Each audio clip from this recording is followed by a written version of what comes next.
बिस्मिल्लाहिर्रहमानिर्रहीम। आज की वीडियो में हम कैबिनेट यूनिट या जो जिसे कहा जाता है फ्लोर स्टैंडिंग यूनिट, उसकी सर्किट डायग्राम के बारे में बात करेंगे। इससे पहले हमने काफ़ी हद तक कवर कर लिया हमारे जो लेक्चर, हमारे जो कोर्स है, इस हवाले से कंडीशनिंग रेफ्रिजरेशन के जो सर्किट डायग्राम्स हैं उनमें मैक्सिमम हमारे यूट्यूब चैनल पे अपलोड हो चुकी हैं, वो आप चेक कर सकते हैं। तो ये हमारे एक एक्सपीरियंस में भी चीज़ एक आई थी प्रैक्टिकल हमारे पिछले सीज़न में, और इसको हमने वैसे भी कवर करना था। तो आज इसको हमने दोनों को हमने कंबाइन करके ये एक वीडियो बनाई है, जिसमें हमने इसको वायरिंग डायग्राम और हमारे कुछ इसके जो फॉल्ट्स हैं, फॉल्ट्स के बारे में जो प्रैक्टिकल एक्सपीरियंस है हमारा, उसके बारे में हम इसके बाद बात करेंगे। तो इस वीडियो तक आपको आपने एंड तक फॉलो करना है, ताकि आपको कोई भी चीज़ क्वेरी ना रह जाए इस बारे में, क्योंकि ये वो टॉपिक है जिस पे हमारे टेक्नीशियन को मुश्किलात फील्ड में भी आती हैं, और जब उनको हमने किसी किसी उनका ऑनलाइन या फेस टू फेस इंटरव्यू देना हो किसी फॉरेन कंट्री के लिए हो, तो उसमें भी इस किस्म के सवाल, इससे इक्विपमेंट के सवाल काफ़ी आते हैं, क्योंकि ये इक्विपमेंट काफ़ी ज़्यादा यूज़ में है foreign countries, specially middle east के अंदर। अब इसके बारे में चलिए बात करते हैं। अब इसका जो वायरिंग सर्किट वायर डायग्राम है, इससे पहले इसका जो मैकेनिकल डायग्राम है वही ऑलमोस्ट वही होता है जो हम किसी भी स्प्लिट एसी का होता है। इसकी पिक्चर हमने मैंने इसके बॉटम में शो की हुई, इसको आप देख सकते हैं कि वही इसका compressor, condenser, evaporator, capillary filter, सब चीज़ें वही होती हैं जो किसी भी स्प्लिट यूनिट के अंदर होती हैं। हमने डिस्कस की हुई हैं अपने वीडियोस के अंदर। अब हम इसको सिर्फ जो वायरिंग डायग्राम्स को हम इसके टॉपिक में कवर करेंगे। इसका जो दो पार्ट में डिवाइड किया गया, इंडोर और आउटडोर। ये पहले बता दूँ, ये नॉन इन्वर्टर है। इन्वर्टर का इंशाल्लाह हम बाद में इसको कवर करेंगे। ये नॉन इन्वर्टर कैबिनेट यूनिट या floor standing unit air conditioning है। अब इसके अंदर जो फेज़ हमें दो जो सप्लाई आ रही 220 वोल्ट एसी की, कुछ की 3 फेस होती है, कुछ सिंगल फेस की वायरिंग डायग्राम है। इसका जो अर्थ ऑलरेडी जैसे मैं शो किया हुआ ग्राउंड होता है, अर्थ पॉइंट इसका इंडोर में भी आउटडोर में भी। फेज़ इसका जा रहा है एल पॉइंट पे, और न्यूट्रल जा रहा है एन पॉइंट पे। तो वहीं से पैरेलल में ये जा रहे हैं आउटडोर के अंदर, फेज़ और न्यूट्रल, लाइन और न्यूट्रल दोनों। उसके बाद अगर इंडोर में जाते हैं तो जो लाइन है और न्यूट्रल दोनों जाते हैं पीसीबी कार्ड के अंदर, और वहाँ से जब इसका रिमोट से इसको हम ऑन करते हैं, या हम इसका जो ये जो इसका पीसीबी कार्ड इसके ऊपर टच भी होता है, बाद यूनिट्स के अंदर वो मैक्सिमम होता है वो, तो वो इंडोर से भी इसको आप मैनुअली भी ऑन कर सकते हैं इसी पैनल से। इसकी टेम्परेचर सेटिंग भी सब कुछ यहीं से हम करके, जो हम जिसका हम डिस्प्ले में शो किया गया है, तो यहाँ से भी हम इसको मैनुअली भी ऑन कर सकते हैं रिमोट की अगर नहीं भी हो तो। इसके बाद फिर ये जो पीसीबी कार्ड है ऑटोमेटिकली प्रोग्राम के मुताबिक फंक्शन करता है। जब इसको सेट किया जाता है एक टेम्परेचर पे, वो टेम्परेचर कमरे में रिक्वायर्ड नहीं होता, तो ये पहले तो ये फ़ौरन ही ब्लोअर मोटर को सिग्नल देकर हमारा ब्लोअर फ़ैन होता है वो ऑन करवा देता है।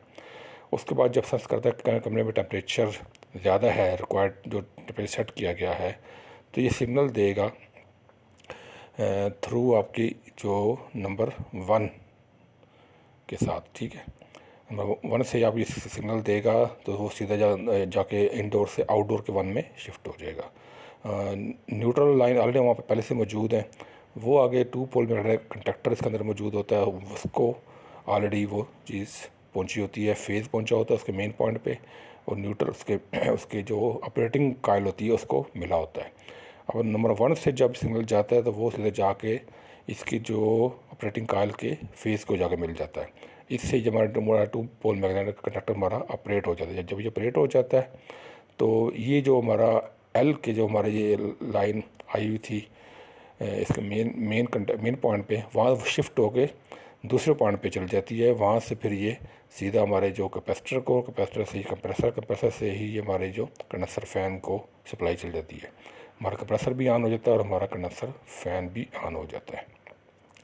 तो इस तरह ये सर्कल चलता रहता है। इसी तरह इसमें जब इसके अंदर कूलिंग पूरी हो जाती है तो पीसीबी कार्ड ही इसके साथ सेंसर लगे होते हैं, जैसे हमारे स्प्लिट एसी के इंडोर में वही इसमें होता है। शक्ल मुख्तलिफ होती है, जैसे आपको सामने शो की गई है।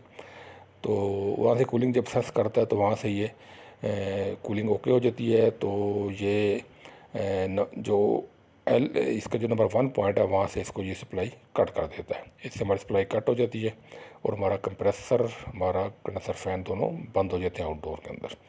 इसी तरह जिस तरह ये हमारे हमने पिछले सर्किट्स में कवर किया था नॉन इन्वर्टर एसी की वायरिंग डायग्राम को, सेम वही चीज़ है, सिर्फ इसके जो पैटर्न है, इनकी जो शक्लें हैं पार्ट्स की, वो थोड़ी मुख्तलिफ होती हैं। वो हमने इसको डिस डायग्राम में शो की हुई हैं ताकि आपको समझने में, आपको देखने में, इसको ट्रेस करने में आसानी हो। अब आते हैं इसके अंदर जो फॉल्ट्स आते हैं कि फॉल्ट्स के अंदर क्या क्या आते हैं। फॉल्ट्स की अगर हम बात करें, जिसमें दो पार्ट है, मैकेनिकल और इलेक्ट्रिकल। मैकेनिकल में आलमोस्ट वही फॉल्ट्स आते हैं जो किसी भी एसी, किसी भी फ्रिज में आते हैं। इसके अंदर गैस का चोक होना, गैस का लीक हो जाना, कोई भी मैकेनिकल फेलियर, कंप्रेसर का फेलियर हो जाता है, तो ये सब चीज़ें मैकेनिकल में आती हैं। तो ये उसी तरह उसको हम ट्रेस करेंगे। इससे अगर गैस चार्ज करनी तो उसी तरह करेंगे जिस तरह किसी भी एसी में हम करते हैं। उसका जो प्रोसीजर है, उसका वैक्यूम का, पहले उसको हम लीकेज ट्रेस करके, लीकेज रिपेयर करके, फिर उसको हम वैक्यूम करते हैं, फिर हम दोबारा गैस चार्ज करते हैं। उसी तरह R22 इसमें नॉन इन्वर्टर में इस्तेमाल होती है। अब इसकी जो वायरिंग में जो प्रॉब्लम आते हैं, जो हमारा प्रैक्टिकल एक्सपीरियंस भी हुआ था, वो ये था कि इसके जो हमें जो कंप्लेंट आई थी कि इसका जो आउटडोर है वो नहीं चलता, इंडोर चलता है, आउटडोर नहीं चलता। तो आउटडोर जब नहीं चलता तो इस किस्म के जो हमारे फॉल्ट्स आते हैं, पहले भी हमने एक वीडियो में कवर किया हुआ है जो हमने आउटडोर टू इंडोर वायरिंग में की थी। इसके अंदर 2 पोल मैग्नेटिक कंडक्टर का इस्तेमाल किया जाता था, तो वो कंडक्टर इसके अंदर भी इस्तेमाल किया जाता है, जैसे आपको सामने शो हो रहा है।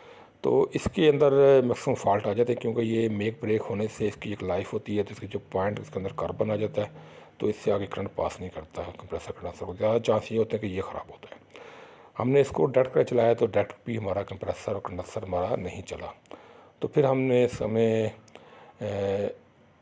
श्योरिटी होगी कि इसका जो लाइन है, लाइन के ऊपर करंट नहीं आ रहा, लाइन पॉइंट के ऊपर जो नंबर 1 पे पॉइंट है, इस पर करंट नहीं आ रहा जो कि इंडोर से आना चाहिए।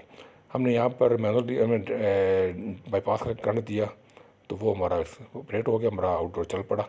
इट्स मीन कि यहाँ पर हमें डेट शो होगा कि यहाँ पर हमारा फेज़ नहीं आ रहा। फिर हम इसके पीछे का ट्रेस किया तो हमें इनडोर के अंदर इसका फॉल्ट मिल गया। वहाँ से इसका जो जंपर थे, वहाँ से इसकी जो वायर थी वो उतरी हुई थी, किसी वजह से सफाई के दौरान या किसी भी वजह से वो वहाँ से रिमूव थी। तो हमने फिर उसको रिपेयर किया दोबारा, जब हमने इसको सफाई करके अच्छी तरह कनेक्शन किया, उसका जॉइंट किया, तो हमारा एसी रिमोट से ही ऑन हो गया। हमारा इंडोर भी आउटडोर भी दोनों में कूलिंग कर रहे थे वो। तो ये थी आज की वीडियो जिसके अंदर हमने कैबिनेट यूनिट की सर्किट डायग्राम को डिस्कस किया। इसके अंदर जो प्रोबेबल काज ऑफ फॉल्ट्स आते हैं उसको डिस्कस किया। दुआ में याद रखिएगा। अल्लाह हाफिज़।